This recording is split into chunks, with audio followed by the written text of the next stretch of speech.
الحمد لله وكفى والسلام على عباده الذين اصطفى أما بعد فأعوذ بالله من الشيطان الرجيم بسم الله الرحمن الرحيم يا أيها الذين آمنوا صلوا عليه وسلموا تسليما اللهم صل على سيدنا محمد وعلى آل سيدنا محمد وبارك وسلم۔ ہم جتنی عبادات کرتے ہیں یا جو بھی عمل کرتے ہیں اس کے قبول کرنے یا قبول نہ کرنے کا اختیار اللہ رب العزت کے پاس ہے۔ وہ چاہیں تو ہمارے اس عمل کو قبول کر لیں اور چاہیں تو اسے قبول نہ کریں، وہ چاہیں تو عبادت کو قبول کریں اور چاہے تو عبادت کو قبول نہ کریں، یہ اللہ رب العزت کی مرضی۔ لیکن فرماتے ہیں کہ دو عبادتیں ایسی ہیں، دو عمل ایسے ہیں جو اللہ رب العزت کبھی رد نہیں فرماتے، ضرور قبول فرماتے ہیں۔ ان دو میں سے کوئی عمل رد نہیں ہوتا، اللہ رب العزت کے ہاں ضرور شرف قبولیت پاتا ہے ان دو میں سے ہر ایک عمل۔ اور وہ دو اعمال کیا ہیں اور وہ دو عبادتیں کیا ہیں؟ پہلا عمل نبی اکرم صلی اللہ علیہ وسلم کی سنت، جس پر گزشتہ ہفتے کچھ عرض کیا تھا، اور دوسرا عمل اور دوسری عبادت جو رد نہیں جاتی، قبول کر لی جاتی ہے، وہ ہے نبی اکرم صلی اللہ علیہ وسلم کی ذات اقدس پر درود شریف پڑھنا۔ یہ دو عمل ایسے ہیں کہ یہ لازماً قبول ہوتے ہیں، بلکہ علماء نے لکھا ہے کہ کوئی بھی عمل ہو اگر اس میں ریا پائی جائے، اس میں دکھلاوا آ جائے، تو پھر ریا والا عمل اللہ کے ہاں قبول نہیں ہوتا۔ وہ کوئی بھی عبادت ہو، اس میں ریا شامل ہو گئی، دکھلاوا آ گیا، تو اللہ کے ہاں وہ عمل قابل قبول نہیں ہے۔ فرماتے ہیں کہ درود شریف ایک ایسی اللہ نے عبادت عطا فرمائی ہے کہ اگر ریاکاری کرتے ہوئے پڑھا جائے تب بھی قبول ہو جاتا ہے، رد نہیں جاتا، قبول ہی ہوتا ہے۔ اور پھر ساتھ یہ بھی انعام عطا فرمایا کہ جو ایک بار اللہ کے محبوب صلی اللہ علیہ وسلم پر درود شریف پڑھتا ہے تو اللہ رب العزت اس پڑھنے والے پر 10 رحمتیں نازل فرماتے ہیں۔ 10 رحمتیں ایک بار درود شریف پڑھنے پر۔ اب جو 100 بار پڑھے گا، حساب کرتے جائیں، جو 1000 مرتبہ پڑھے گا، اللہ تعالیٰ کی کتنی رحمتوں کا مستحق ٹھہرے گا، کتنی رحمتوں کا نزول ہوگا اس پر۔ ان چیزوں کا ہم تصور نہیں کر سکتے۔ ایک جملہ یہاں پہ اور بھی عرض کروں کہ حضور اکرم صلی اللہ علیہ وسلم کا وجود مبارک معطر تھا۔ آپ صلی اللہ علیہ وسلم کے جسم مبارک سے خوشبو آیا کرتی تھی۔ صحابہ کرام جب آپ کو تلاش کرنے کے لیے نکلتے تھے تو انہیں پوچھنا نہیں پڑتا تھا کہ اللہ کے محبوب صلی اللہ علیہ وسلم کس گلی سے گزرے ہیں، کس طرف تشریف لے گئے ہیں، وہ خوشبو سے اندازہ لگا لیتے تھے کہ آپ کا گزر کس طرف ہوا ہے۔ خوشبو آیا کرتی تھی۔ تو اللہ رب العزت نے اس عمل کے اندر یعنی درود شریف پڑھنے میں یہ برکت رکھی ہے کہ جو آدمی کثرت سے درود شریف پڑھتا ہے، اللہ رب العزت پڑھنے والے کے اندر بھی خوشبو پیدا فرما دیتے ہیں۔ کہیں کسی کتاب میں دیکھا تھا کہ ہندوستان میں ایک بزرگ گزرے ہیں، مولانا فیض الحسن سہارنپوری رحمۃ اللہ علیہ، عالم تھے، نیک شخصیت تھے۔ ان کی جب وفات ہوئی تو وفات کے بعد ان کے کمرے سے 1 مہینے تک مشک و عنبر کی خوشبو آیا کرتی تھی۔ 1 مہینے تک مسلسل سارے محسوس کرتے۔ تو مولانا خلیل احمد سہارنپوری رحمۃ اللہ علیہ نے حضرت مولانا رشید احمد گنگوہی رحمۃ اللہ علیہ سے اس بات کا تذکرہ کیا کہ 1 مہینہ ہو گیا خوشبو آ رہی ہے اس کمرے سے جس کمرے میں مولانا ریاض الحسن کا قیام ہوا کرتا تھا۔ تو حضرت گنگوہی رحمۃ اللہ علیہ کو ان کے حالات کا علم تھا، مسکرا کر فرمانے لگے کہ پتہ ہے خوشبو کیوں آتی ہے؟ انہوں نے کہا جی اس لیے تو آپ سے پوچھ رہا ہوں کہ مجھے معلوم نہیں۔ تو حضرت نے فرمایا کہ وہ ہر جمعے کی رات سویا نہیں کرتے تھے، جمعے کی رات وہ درود شریف پڑھنے میں گزار دیا کرتے تھے۔ یہ درود شریف پڑھنے کی ہی برکت ہے کہ ان کے کمرے سے خوشبو آ رہی ہے۔ اور ایک بڑی عجیب بات ہے، ایک دو دن پہلے مفتی عبد الماجد صاحب نے کچھ میرے پاس تحریریں بھیجیں، سید سلمان گیلانی جو کہ ہمارے نعت خواں ہیں، تو انہوں نے کچھ تذکرے کیے تھے مولانا موسیٰ خان روحانی بازی رحمۃ اللہ علیہ کی خوشبو کے، ان کی قبر کی مٹی سے آنے والی خوشبو کے تذکرے تھے۔ تو موقع نہیں بنا، ان کو تو میں نہیں بتا سکا، ابھی یاد آیا تو سب کو سنا دیتا ہوں کہ انہوں نے لکھا ہے کہ میں اور میرا بھائی جب حضرت کی قبر پہ گئے تو وہاں جو خوشبو آ رہی تھی، تو پھر ہم عمرے کے لیے گئے، جب جنت البقیع قبرستان میں پہنچے تو اسی خوشبو کے جھونکے آئے، اور پھر جب سید الشہداء حضرت حمزہ کے مزار پہ حاضری دی تو وہاں بھی وہی خوشبو محسوس کی۔ تو فرماتے ہیں کہ اللہ نے دکھا دیا کہ وہ ہیں تو لاہور میں میانی قبرستان میں دفن، لیکن مٹی یہاں کی نہیں بقیع کی ہے، جو خوشبو یہاں پائی گئی وہی خوشبو وہاں ہے۔ تو اس پر مجھے یاد آیا کہ حضرت مولانا موسیٰ خان روحانی بازی رحمۃ اللہ علیہ کی وفات کے بعد کچھ دن بعد لاہور جانا ہوا، اور اس کے بعد پھر رائمنڈ کا سالانہ اجتماع بھی تھا۔ تو لاہور ہم پہنچے، ہمارے دوست ہیں وہاں پر، خطیب ہیں ایک مسجد میں، ان کے پاس ہمارا قیام ہوتا تھا اکثر، تو ان کے پاس ٹھہرے تو وہیں پر تذکرہ چلا، تو وہ کہنے لگے کہ میرے پاس مٹی پڑی ہوئی ہے۔ تو میں نے کہا دکھاؤ مجھے، وہ شیشی میں تھی تھوڑی سی، تو وہ لے کر آیا، تو اس میں سے واقعی بڑی تیز خوشبو آ رہی تھی۔ تو میں نے اسے بند کیا اور میں نے کہا بس یہ اپنے پاس رکھ لیتا ہوں، تم تو لاہور میں رہتے ہو۔ تو اس نے کہا آپ نے جانا نہیں ہے؟ میں نے کہا کل قبرستان جانا ہے، لیکن وہاں سے مٹی اٹھانے کے بجائے میں تم سے لے رہا ہوں۔ میں نے جیب میں ڈال لی۔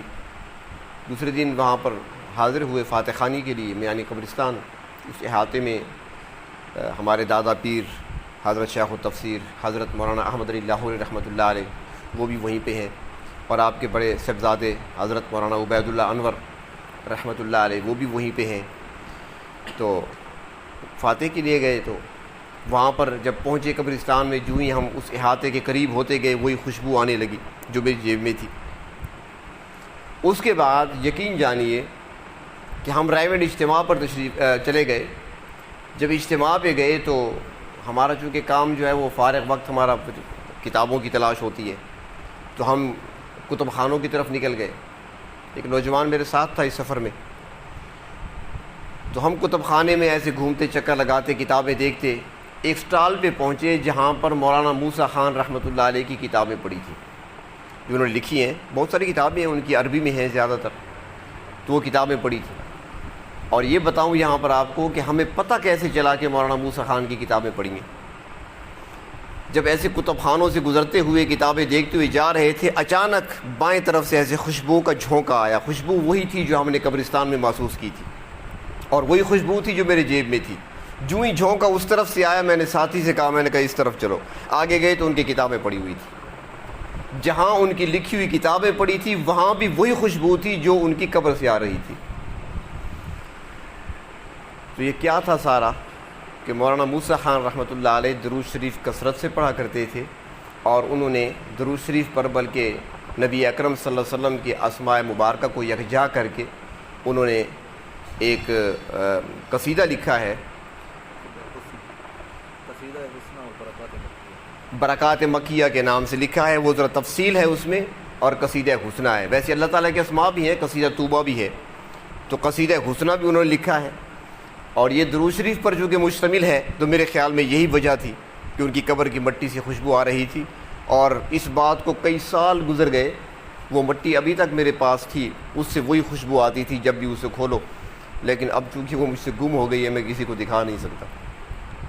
تو بہرطور عرض کرنے کا مقصد یہ ہے کہ نبی اکرم صلی اللہ علیہ وسلم کا وجود مبارک معطر تھا، خوشبو آیا کرتی تھی، تو آج بھی جو درود شریف کثرت سے پڑھتے ہیں اللہ رب العزت ان کے اندر بھی وہی خوشبو پیدا فرما دیتے ہیں۔ تو درود شریف ایک ایسی عبادت ہے جو رد نہیں کی جاتی، فوراً قبول کر لی جاتی ہے۔ یہ محدثین حضرات جو ہوتے ہیں نا بڑے خوش قسمت ہیں، انہوں نے جو احادیث مبارکہ جمع کی ہیں اور لکھی ہیں نا، تو ہر حدیث لکھتے وقت آپ کا نام مبارک آتا تو وہ لکھا کرتے تھے صلی اللہ علیہ وسلم، اور تقریباً جب کتاب اٹھا کر دیکھیں نا تقریباً ہر لائن پر لکھا ہوا نظر آئے گا۔ اور اس زمانے میں چھاپے خانے تو نہیں تھے، نہ کمپیوٹر تھا، نہ کمپوزنگ ہوتی تھی، ہاتھ سے لکھا جاتا تھا، تو وہ ہاتھ سے قلم سے لکھا کرتے تھے۔ ہزاروں مرتبہ لکھا انہوں نے درود شریف۔ آج کل تو یہاں بھی بخل ہے، کنجوسی کی جاتی ہے۔ نبی اکرم صلی اللہ علیہ وسلم ارشاد فرماتے ہیں کہ بہت بخیل ہے وہ شخص جس کے سامنے میرا نام مبارک لیا جائے اور وہ مجھ پہ درود نہ پڑھے۔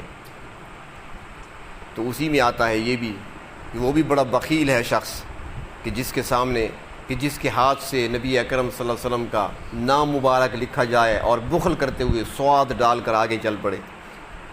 پورا لکھا کرو صلی اللہ علیہ وسلم۔ ایک کاتب تھا، وہ کتابت کیا کرتا تھا، لوگ چیزیں لا کر دیتے تھے، میری کتاب لکھنی ہے، میرا یہ مضمون لکھنا ہے، تو وہ لکھ دیتے تھے۔ کاتب تھے، ان کا کام تھا، ان کی گزر اوقات اسی پر تھی۔ لیکن اس کی عادت تھی کہ جب بھی وہ کام کرنے کے لیے بیٹھتے تھے تو سب سے پہلے خوبصورت انداز میں درود شریف لکھتے تھے۔ درود شریف خوبصورت لکھا، اس کے بعد جو کام ہوتا کسی کا لکھنے بیٹھ جاتے تھے، اپنی وہ رزق حلال کماتے تھے، کمائی تھی ان کا یہ معمول تھا۔ تو جب وہ دنیا سے جانے لگے، ان کا وقت آخر آیا تو بہت پریشان تھے، بہت گھبرائے ہوئے تھے، بہت ڈر رہے تھے، نہ معلوم میرے ساتھ کیا معاملہ بنے گا، میرے پاس تو عمل کوئی نہیں، میرے پاس نیکی کوئی نہیں۔ وہ لوگ نیکیاں کر کے ڈرا کرتے تھے۔ علماء فرماتی ہیں نا کہ 3 زمانے بڑے عجیب گزرے، تیسرے میں تو ہم گزر رہے ہیں، کہ ایک وہ زمانہ تھا کہ لوگ نیکی کرتے تھے اور ساتھ ڈرتے تھے، چھپاتے تھے، نیکیاں بتاتے نہیں تھے کسی کو، نیکی کرتے کسی کو بتاتے نہیں تھے۔ پھر دوسرا دور وہ آیا کہ لوگ نیکی کرنے لگے تو نیکی کرتے بھی ہیں اور بتاتے بھی ہیں۔ میں نے رات تہجد کی نماز پڑھی، میں نے صبح جب گھر سے نکل رہا تھا نا تو پھر وہ یوں نہیں کہتی میں گھر سے نکل رہا تھا، میں جب اشراق پڑھ کے نکل رہا تھا، وہ بتانا چاہتا ہے نا کہ میں نے اشراق پڑھی ہے۔ تو میری فون کی گھنٹی بجی جب میں چاشت پڑھ رہا تھا، بتانا مقصود ہوتا ہے کہ میں نے چاشت بھی پڑھی ہے۔ آپ کا فون آیا تھا یا آپ آئے تھے اس وقت میں اوابین پڑھ رہا تھا، مصروف تھا، یعنی کہ یہ بھی کہہ سکتے تھے مصروف تھا، نہیں، وہ بتانے کے لیے کہ میں یہ کام بھی کرتا ہوں۔ کوئی چیز لانی ہے تو وہ یار میری تسبیح اٹھا لاؤ، وہ جو بیگ میں حج سے لایا تھا نا اس میں پڑی ہے، حج بھی کر چکا ہوں، یہ بتانے کے لیے ہوتے ہیں۔ تو کچھ وہ لوگ تھے اس زمانے میں، سب سے پہلے تو وہ لوگ جو نیکیاں کر کے چھپایا کرتے تھے، دوسرا زمانہ آیا کہ نیکیاں کی اور بتانے لگے، اور تیسرا ہمارا دور ہے کرتے کچھ نہیں بتاتے بہت کچھ ہے۔ تہجد کا بھی کہہ دیا، چاشت اشراق کا بھی کہہ دیا، فرض نماز نہیں پڑھی، ہوتا کچھ نہیں ہے۔ میں ختم پہ گیا تھا، سپارہ کبھی نہیں پڑھا، تلاوت کے لیے کبھی نہیں بیٹھا، میں ختم پہ گیا تھا۔ تو ہمارے لیے وہ تیسرا زمانہ ہے کہ کرنا کچھ نہیں بتانا بہت کچھ ہے۔ تو فرماتے ہیں کہ وہ ڈر رہے تھے، نیکیاں تو تھیں، خوف زدہ تھے، نہ معلوم کیا ہوگا، آگے معاملہ کیسا پیش آئے گا، میری زندگی بھر کی کوئی نیکی اللہ کے ہاں پتہ نہیں قبول بھی ہوئی ہے کہ نہیں۔ وہ اسی گھبراہٹ کے عالم میں تھے، آنسو بہہ رہے ہیں، خوف زدہ ہیں، ڈر رہے ہیں، موت کا وقت قریب ہے، کہ اس عالم میں ایک مجذوب وہاں سے گزرا۔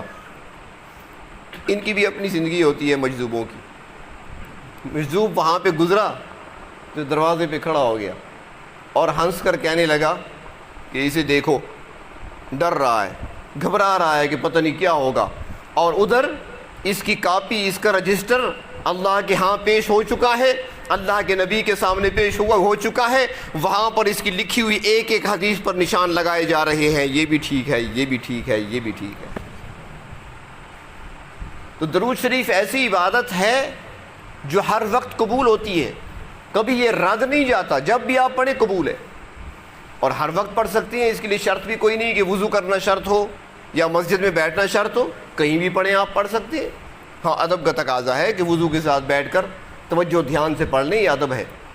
ویسے آپ پڑھ سکتے ہیں، ڈرائیونگ کرتے ہوئے پڑھ سکتے ہیں، ہر وقت پڑھ سکتے ہیں، صبح و شام پڑھ سکتے ہیں۔ اور جمعے کے دن تو خصوصاً کثرت سے پڑھنا چاہیے، زیادہ پڑھنا چاہیے۔ اس کے بارے میں احادیث ہیں، کیونکہ وقت مختصر ہوتا ہے، مختصر بات ہوتی ہے، اس لیے خلاصہ عرض کر دیا کرتا ہوں۔ بہت ساری احادیث ہیں اس بارے میں، جمعے کے دن کثرت سے پڑھا کریں۔ اور جو بھی درود شریف جہاں پڑھا جاتا ہے اللہ کے رسول صلی اللہ علیہ وسلم تک پہنچایا جاتا ہے۔ فرماتے ہیں کہ 3 چیزیں ایسی ہیں کہ جن کو اللہ رب العزت نے بہت زیادہ قوت سماعت عطا فرمائی ہے، سننے کی طاقت اللہ نے بہت زیادہ دی ہے۔ 3 چیزیں، ایک فرمایا کہ جنت ہے تو بہت دور، وہ عرش معلیٰ کے نیچے ہے، لیکن سماعت یہ ہے کہ فرمایا کہ جو شخص اللہ تعالیٰ سے جنت کا سوال کرتا ہے، اللہ سے جنت مانگتا ہے صبح و شام، تو جنت سن لیتی ہے، وہ کہتی ہے پروردگار میرے اندر جو آپ نے نعمتیں رکھی ہیں، فلاں بندہ فلاں کا بیٹا وہ یہ نعمتیں حاصل کرنا چاہتا ہے، میری طلب میں ہے، مجھے مانگ رہا ہے، اللہ اسے میرا حقدار بنا دے، میرے اندر لے آؤ اس کو۔ جنت سن لیتی ہے، اللہ کی بارگاہ میں درخواست بھی کرتی ہے۔ اور فرمایا کہ دوسری چیز وہ جہنم ہے، حالانکہ وہ بہت دور ہے ہم سے، پتہ نہیں کہاں پہ ہے، بعض کہتے ہیں کہ 7 زمینوں کے نیچے ہے،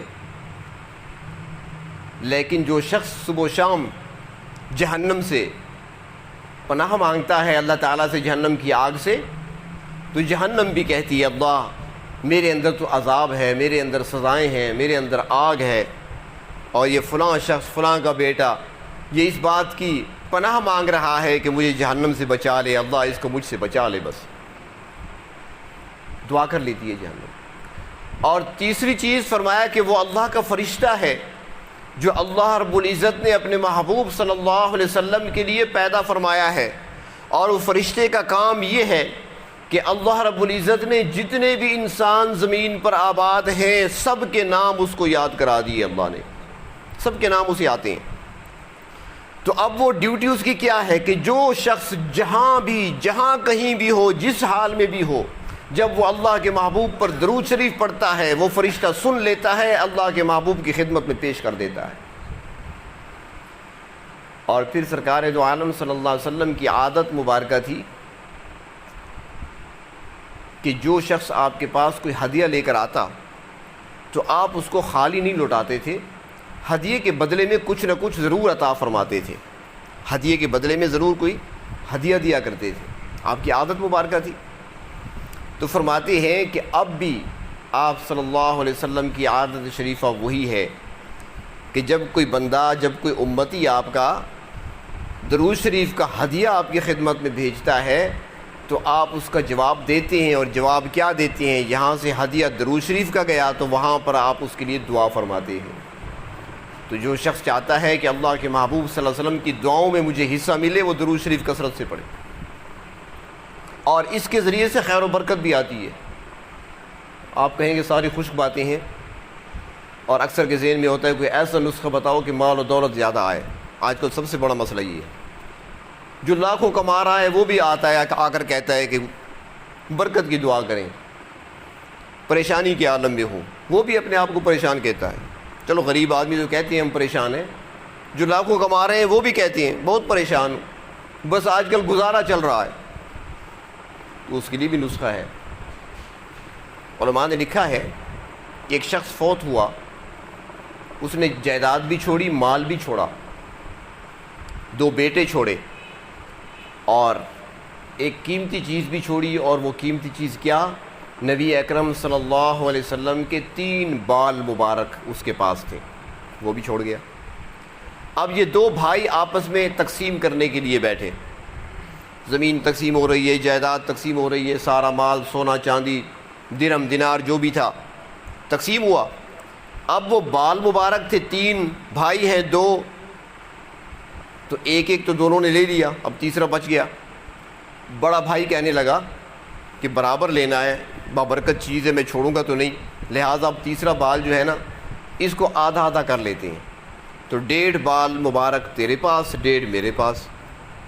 چھوٹے بھائی نے کہا نہیں، میں اتنی بے ادبی گستاخی کبھی نہیں کروں گا، میں اللہ کے محبوب صلی اللہ علیہ وسلم کے بال کے 2 حصے نہیں ہونے دوں گا، ہاں میری ایک درخواست ہے، اگر تم قبول کر لو۔ بڑے بھائی نے کہا وہ کیا؟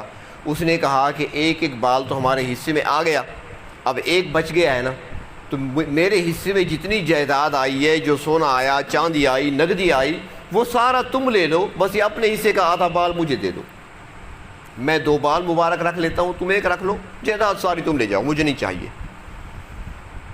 اس نے کہا ٹھیک ہے، جس طرح ہم ہیں، ہمیں تو دنیا نظر آتی ہے نا، دنیاوی فائدے دیکھتی ہیں ہر وقت، تو اس نے بھی کہا ٹھیک ہے، اتنا سارا مال مل رہا ہے، جائیداد مل رہی ہے، چنانچہ اس نے سارا مال لے لیا، چھوٹے بھائی کو بال دے دی، اب 2 بال چھوٹے بھائی کے پاس۔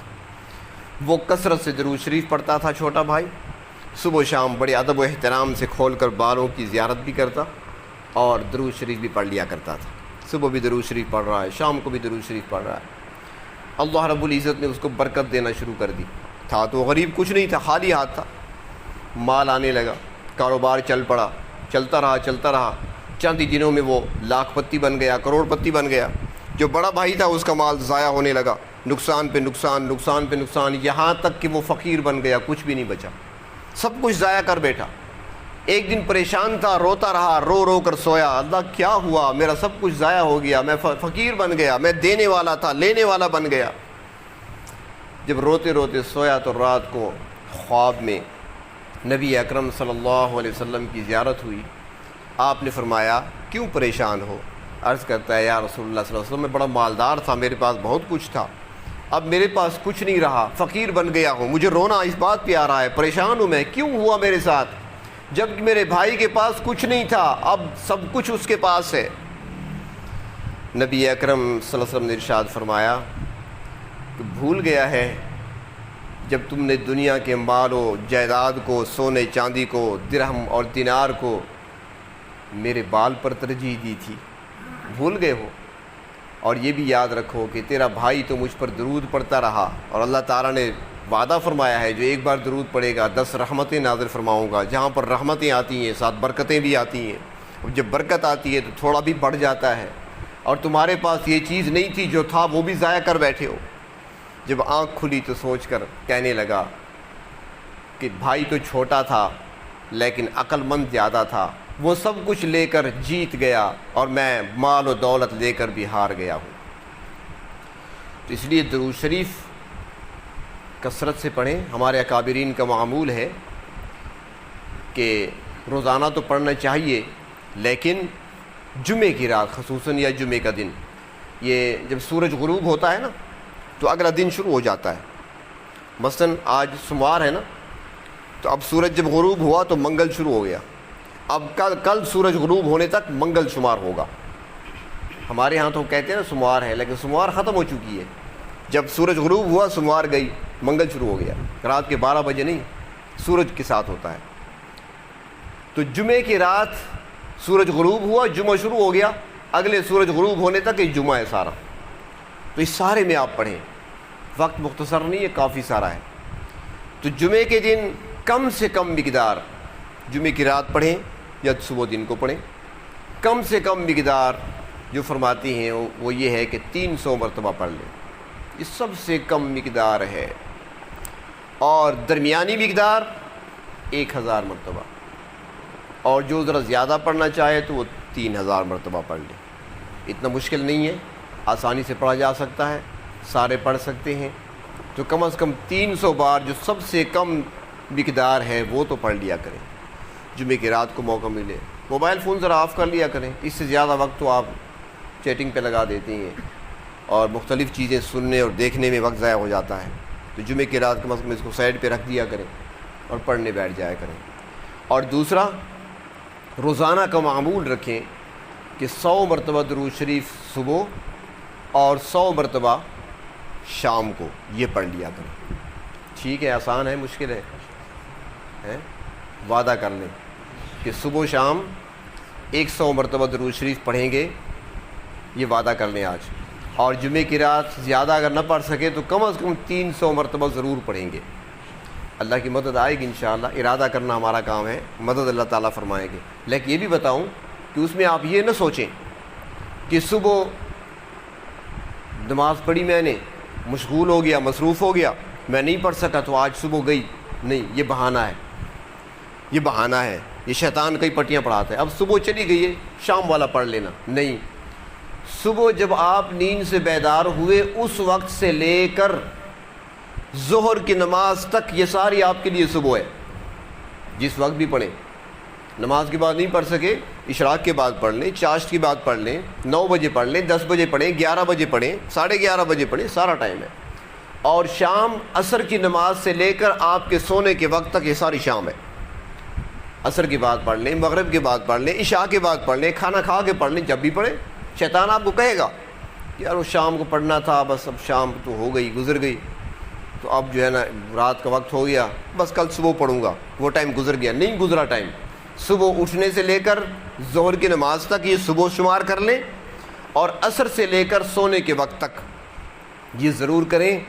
کہیں ایسا نہ ہو اگر قیامت کے دن نبی اکرم صلی اللہ علیہ وسلم ہم سے پوچھ لیں کہ میرے امتی سفارش کے لیے آئے ہو، شفاعت کرانے کے لیے آئے ہو، مجھے ذرا یہ تو بتاؤ کہ دنیا کی زندگی میں ہر کام کے لیے تمہارے پاس وقت ہوا کرتا تھا، دوستوں کے ساتھ گپ لگانے کے لیے تمہارے پاس وقت تھا، بازار جانے کے لیے تمہارے پاس وقت تھا، گھومنے پھرنے کے لیے تمہارے پاس وقت تھا، کاروبار کرنے کے لیے تمہارے پاس وقت تھا، ہر کام کے لیے تمہارے پاس وقت ہوا کرتا تھا.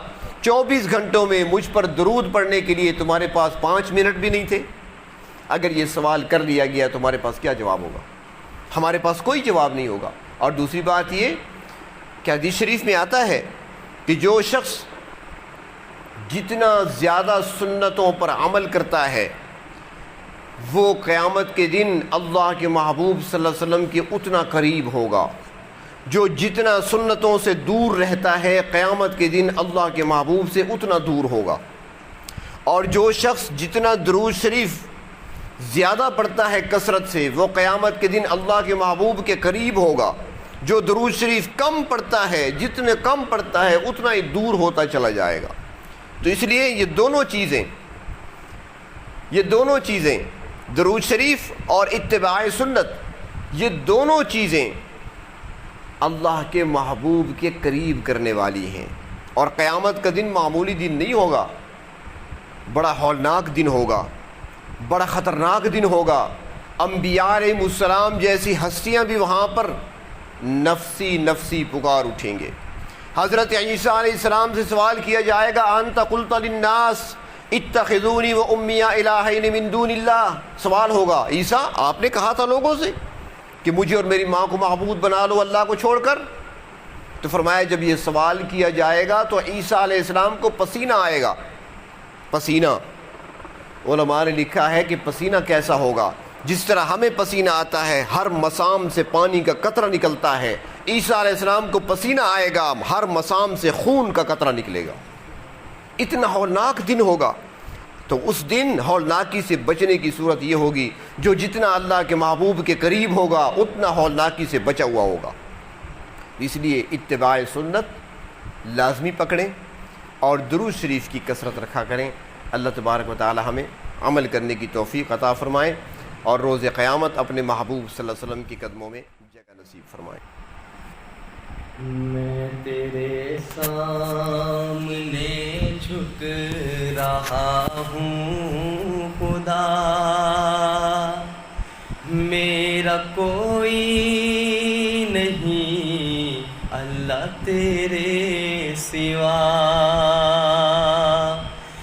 میں تیرے سامنے جھک رہا ہوں خدا،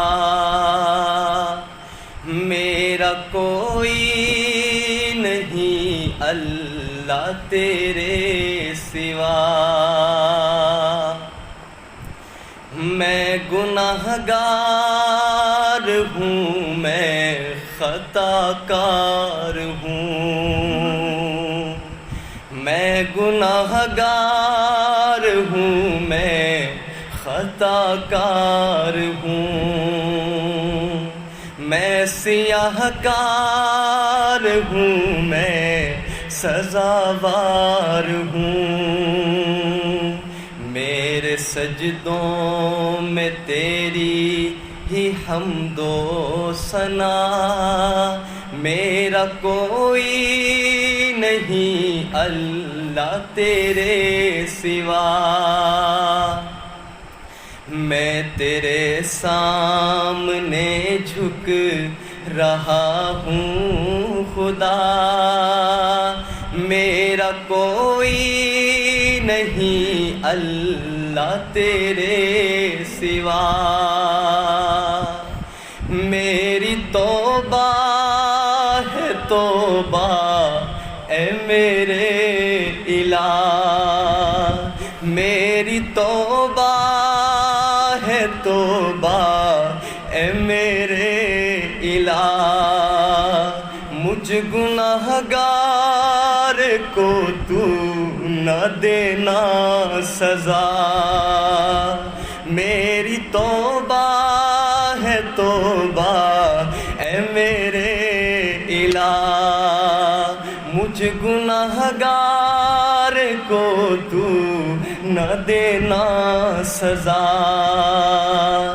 میری آہوں کو سن لے اے حاجت روا، میرا کوئی نہیں اللہ تیرے سوا،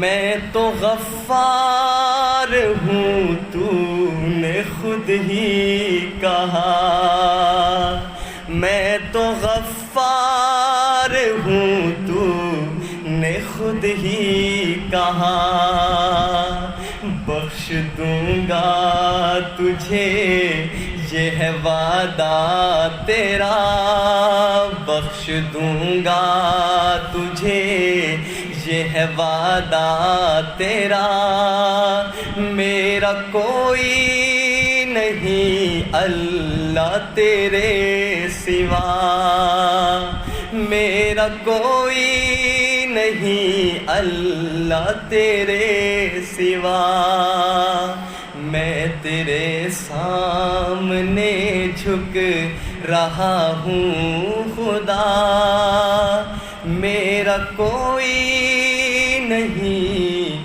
اللہ تیرے